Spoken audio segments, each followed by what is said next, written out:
Hello and welcome to another Tuesdays at 2, where once a week I share my knowledge on executive career management for you, the viewer, and the people who watch it as a repeat. Each week is a different topic, and I want you to participate. So I would encourage you to ask comments, put in the comments, ask questions. Doesn't have to be related to particular topic of today. It could be related to anything that's on your mind to do with executive career management, personal branding, your resume, your CV, cover letters, how to introduce yourself to recruiters. The list goes on and on and on. This is episode number 114. And today's topic is a very relevant topic. I want to become a board director. I want to become a board director. Now, lots of people want to become board directors, especially at the latter end of their career, because they can share their knowledge. It's a little bit of fun, and they can give back to their companies or other companies and share their knowledge that they've accrued over many, many years. What is interesting in the last few years since the advent of COVID is that there has been a shortage of board directors. Why? Is because at the beginning of COVID, many board directors, they didn't know it was going to last 2.5 years, I guess close to 3 years. They resigned en masse. And that created a panic within the recruiting market, the board director recruiting market. Well, they were short on talent. So I was asked by executive recruiters to help source some talent. I did, some of my own clients, and I saw some others, but they're still short. They're still backfilling. So if you are wanting to be a board director and you have all the criteria, there's no reason why you can't jump on the bandwagon now and take advantage of that a gap in the market where there is people want their executive recruiters and corporate world want your talent. Now, it's by nature a very mature function. You can't just jump into becoming a board director, especially of a corporate board, because you have to have that background of working extensively in a corporate area. So it's a mature profession, a mature function. However, another way to get in at the younger level is to either volunteer in a charity or a non-for-profit, something that may be disease related to, cancer or liver foundation or heart and stroke or whatever, or something that's related to your community. Could be your church, could be your community, could be your sports, could be your golf club, could be your hockey club or your team or whatever. So you can jump in the bandwagon at the lower level at the younger age when you want to and get your feet wet and then learn about becoming board directors, because there's many different criterias that you need to have. Now, anybody's got any comments, please put them in the comments below. And then there's my email. I welcome any questions. I'm here for you, not just for me. I'm here for you to share my knowledge each week at Tuesdays at 2. So what is the function? What is the responsibilities of a board director? Since Enron and various other big, well-known bankruptcies in 2008 to 2010, 2011, the job has become more onerous. There's more governance, there's more authority and accountability. And it's not a breeze, but it is fun, and you can share your knowledge about sharing your knowledge about you gained in the corporate world, where in another particular company within your own industry or outside your industry. So board meetings, what you have to do is obviously you have to attend board meetings. Now, each company is totally different. It could be once a month, it could be twice a month, or once every 6 weeks. Now, you can become a board director. I'm here in Canada, so let's use the geography of Canada as an example. You could be a board director in Vancouver, but live in Toronto and then commute twice a month or once a month out to Vancouver, which is something like a 5-hour flight, or you could go to Halifax. There are lots of international appointments as well. So you can, if you're mobile and you want to travel, you could do that maybe once or twice a month. So you have to sit on the board meetings. You have to attend the board meetings. You also have committee works. Now, the board is divided up into various committees: the audit committee, the human resource committee, the finance committee, the governance committee. The list goes on, and each corporate is a different, has a different number of committees. Some people are on 3 committees. Some people are on 2 committees. Some people are on 1 committee. Especially if you're new, you go on maybe 1 and then go up to 2 and then go up to 3. So a board director can be very, very pleasing. It makes you feel as if you're giving back. And of course, in corporate world, they are paid. And now the pay isn't as great as it would be if you are a corporate executive, but it's quite good pay. And, many people, when they retire totally, they do 2 or 3 or even 4 boards, and that makes more than their previous corporate earnings. So you have to attend board meetings, you have to go on committees, you set the company vision, the mission, you vote to elect and re-elect your peers. You also play a pivotal role in the recruitment of the C-suite team. So if the CEO resigns or retires or whatever, then you have to be part of that search committee, probably with an executive search firm doing the original recruitment and narrowing it down for you, the board, to consider the final candidates. So votes, you vote on your peers in the board and also the C-suite team, and sometimes the next level down. You also have to follow various policies for board oversight, and there's a lot of governance. Yeah, so there's a lot of accountability, responsibility. You just can't walk into it and think it's going to be a breeze. So I think we've got a question here. So let me just put my glasses on. So Vince Main, if I take a course, I did put this onto the main board. If I take a course on how to be a board director from one of the accredited schools, will that boost my potential as a candidate? I'm told it is a good thing, but is it necessary? Like anything, Vince, good to hear from you. Yes, it is. It enhances your candidacy, definitely, without doubt. I can tell you, without doubt. So there's 3 main ones that I know here in Canada, and there are global ones as well. But any one of those, where the ICD from Rotman School of Management in Toronto, University of Toronto, or the CDIR from DeGroote Business School, McMaster in Hamilton, or then there is the competent boards, which is gaining a lot of traction. I would suggest, if you're doing your due diligence, Vince, look at competentboards.com. And they are also very advanced into ESG and many other things that society and corporate world are looking for right now. I've had several of my clients go through that program, and they say it is wow. And I actually know Helly, who's the founder and the CEO of that program. So there's 3: CDIR, the ICD, and the competent boards, and you get a designation after your name. So yes, Vince, to answer your question, it's like anything. The more education you take, the more you elevate your impact and the wow factor when you go for recruitment. So I would suggest that you make an investment in one of those programs. The competent boards is a lot cheaper than the 2 others, but it's got just as much clout. So, and it's gaining a lot of traction with people who are decision makers, whether they be in the corporate world or a not-for-profit world, and also an executive recruiter. So yeah, I would say yes, you've got to do that. That does really elevate your stature, your impact, your candidacy. So you have to follow policies for board oversight. You make decisions on company policies.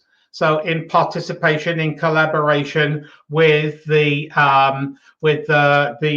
C-suite, the senior executive team, you're in collusion with them, and you work in participation with them to make the business decisions. You review the activities, you review the performance, and if the performance isn't up to what you as a board set, then obviously some people have to be accountable, and the C-suite are probably called into the meeting and asked why things aren't performing very well, and the things are lagging or whatever. So yeah, it's quite an interesting job. It's different from definitely from a corporate job, but it is an eye-opener, and you can put all your corporate experience back into another company, maybe in the same industry or in another industry. So the three pillars, and I know, Vince, I've worked with you, I know you have all these elements. The three pillars that people look for when they are hiring a potential board director are risk management, corporate governance, and audit. Now, any type of audit can be a financial audit, it can be an operational audit, it can be other types of audits. So let's go through those three pillars: risk management, corporate governance, and our audit. But the skills you need to have, the more of the soft skills, not the hard skills. Those are the hard skills, the business skills, are good communications, because you have to have tact and diplomacy. So you have to be a very good communicator, articulate. You have to have the critical thinking. So that's very, very important. Of course, you have to have the business acumen. So not just maybe within one function, but maybe across multiple functions. So the business acumen, you have to learn to collaborate, because it's not just a one-man show. You are a team of experts assisting the C-suite run the company, manage the company, advance the company, push the company forward, or whatever, making key decisions. You also have to have leadership responsibility, and I know you've got that as well. So those are the three hard skills: are risk management, corporate governance, and audit. And the soft skills for a board director are communication, critical thinking, business acumen, collaboration, and leadership. So as I alluded to early on in this Tuesdays at 2, anybody got any other questions? Please put them in. That was a great question. Thank you very much, Vince. As I alluded to earlier on, the best way to start really is to get your feet wet in a not-for-profit. Now that can be, as I say, something like in disease related, something in the health, so heart and stroke, arthritis, liver, kidney foundation, and there are many other foundations. There are community foundations. That's a great way to, and many of them have lots of millions in assets under administration. And then there's all sorts of other not-for-profit, sports related, and many clubs and associations. Even your industry, they have a board of directors. The PMP, they have a board of directors. So you need to think about maybe putting your name forward in your own industry, because what does that bring you? It brings you a lot of press, a lot of value. People look up to you within your industry. And of course, you can put that on your resume, your corporate resume. So a start off in maybe a not-for-profit. What does the benefit of not-for-profit bring? Well, it helps the community or the sports team or whatever a better place. You help the Heart and Stroke or the Arthritis Society.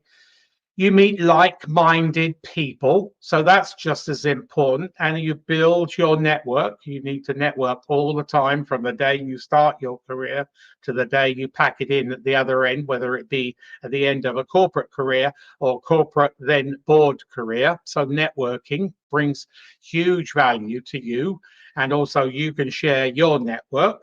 And then it also expands your skill set. So you're going to learn some new skills. You think when you are at a board director, when you are at a C-suite or a vice president level, very high up in the corporate world, you think you know everything. Nobody knows everything, and you're always going to learn. So you're going to sharpen your skill set. It also raises your professional profile, especially if you do something within your industry, your trade. And that advances your skill set, because when somebody's looking for talent, they say, "Oh, yeah, at the annual conference, I met Joe, and he is the secretary of our association. He would be an ideal candidate." So you are going to expand your network, and you're going to raise your professional profile in your organization or your industry. Now, a board director resume. So Vince has come back again. Let me just see what's Vince got. So another question from Vince, which is really good. How strong does my LinkedIn profile have to be? Most of my volunteer work seems trivial when I consider a role on an organization such as United Way. I can't remember exactly, Vince, your profile and your history in your volunteer work, but every volunteer work builds up. It counts towards your candidacy. If you want to go to the United Way, which I believe probably is a very sought after position, but very worthy, but could be quite somewhat onerous, I would suggest that your LinkedIn profile has to be, well, it doesn't matter where you're going to go, whether you're going to stay in the corporate world or whether you're going to go into not-for-profit, or whether you're going to go into corporate boards or any other function. First thing anybody looks at is your LinkedIn profile. So you need to wow them. You need to have a fully complete LinkedIn profile. More than happy to give anybody listening to this today a free, no obligation LinkedIn audit. So I'm more than happy to give that. So I'm going to share there's my email. Anybody wants to send me an email and say, Martin, I would like a free, no obligation LinkedIn audit, or you may be wanting a resume critique, CV critique. I'm more than happy to do that. 30 minutes of my time. I go through it, and I go through it from top to bottom, but I do say it as it is. So, Vince, I hope that's answered your question. LinkedIn profile is, you've got to have a LinkedIn profile anyway. It doesn't matter whether you're a board director or corporate, or you're just doing an entrepreneurship. First thing they look at is your LinkedIn profile. You've got to be stellar. You've got to sell them straight away. You've got to have that wow factor. So coming towards the end of this, two tips here for you. You can't use your corporate resume if you are thinking about becoming a board director. A board director resume is a totally different document from a corporate resume. Why? Is because it focuses on those three pillars that I just mentioned earlier on: risk management, corporate governance, and audit. But with some of your other performance highlights, your stories as well. It's a totally different design, format, and totally different content. So a board resume is a totally different document. So I'm more than happy to help anybody discuss a board resume. I've written lots of board resumes, especially since the beginning of COVID. I've probably written 80 or 90, maybe more than that. So a board resume is a totally different document to a corporate resume. So you've got to have a board director resume. Now, how do you go about sourcing these?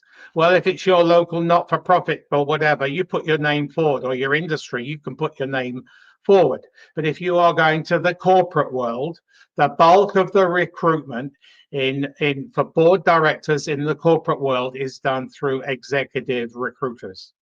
And there are executive recruiters who specialize in nothing else but board directors. There are also executive recruiters who specialize in other functions plus a board director, but you need to get on their radar. You need to get on the executive recruiters' radar. They might not have a position for you right now, a project as they call it, but they might have one in March, April, May, or maybe even later on in the year. But the trick is you need to get on their radar. If you want to find out how to get on their radar, go to my YouTube channel and look at the various videos on my YouTube channel. And there are videos on how to introduce yourself, get in through the back door, get in through the side door, get on a warm lead or a hot lead. There's many different ways to get an introduction to an executive recruiter and get on their database.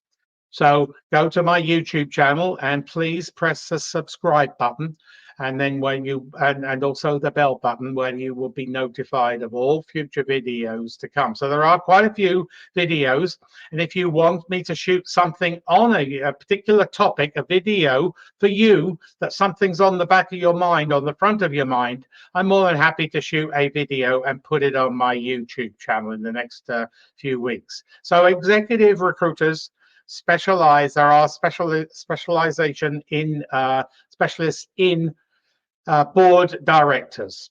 So I hope that's helped you. Anybody thinking, contemplating about becoming a board director, clarify the ins and outs of a board director. It can be fun. It can also be a slog at particular times, especially if there's some corporate governance or risk or audit problems, but that's what you focus on. But it's also fun, and as I say, it opens up network, and it enhances your skill set, and you will learn a lot as a board director.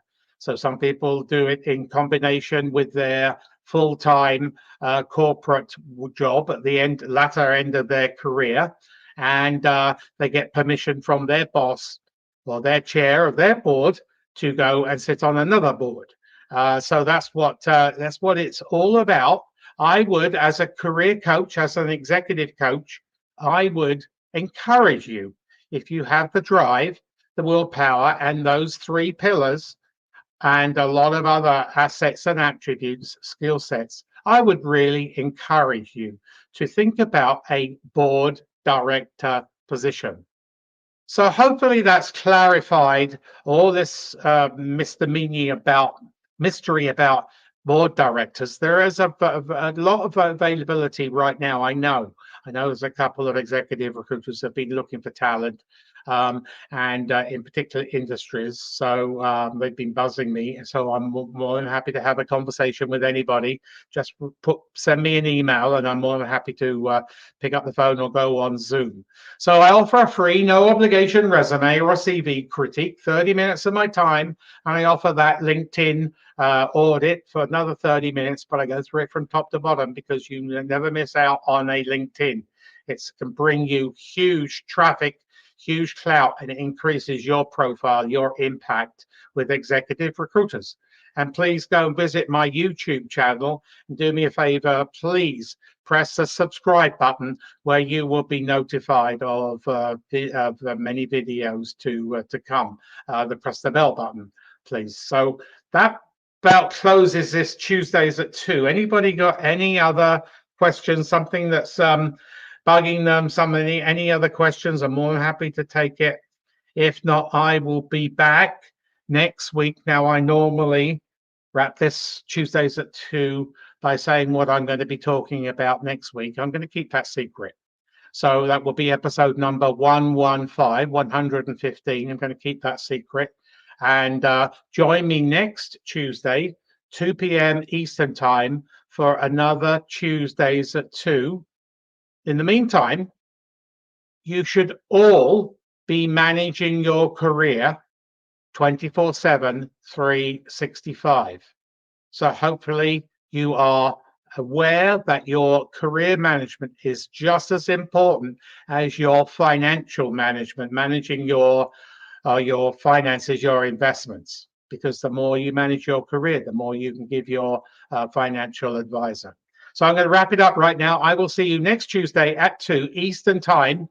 My name is Martin Buckland, and I'm more than happy to help you. You have my email there, and I will see you next Tuesday at 2 p.m.